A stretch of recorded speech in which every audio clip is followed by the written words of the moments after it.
இத்தனை மாதம் தன்னை எத்தனை தெய்வங்கள் இருந்தாலும் தன்னை 10 மாதம் கருவில் சூழ்ந்த அன்னைக்கு நிகர் வேறு தெய்வம் எதுவும் இல்லாது என்பதற்கு இந்த பாடல்.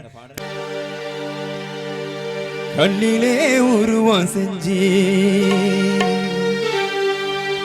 தெய்வம் ஒண்ணு சொல்லி வச்சான், மண்ணிலே செங்கல் வச்சி கோவில் ஒன்னும் கட்டி வச்சான்.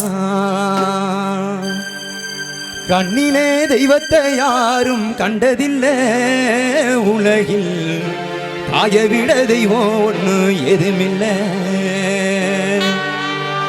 கண்ணிலே தெய்வத்தை யாரும் கண்டதில்லை உலகில், தாயை விட தெய்வம் ஒண்ணு எதுமில்லை. கண்ணிலே உருவம் செஞ்சு தெய்வம் ஒண்ணு சொல்லி வச்சான், மண்ணிலே செங்கல் வச்சு கோவில் ஒன்னும் கட்டி வச்சான். கண்ணிலே தெய்வத்தை யாரும்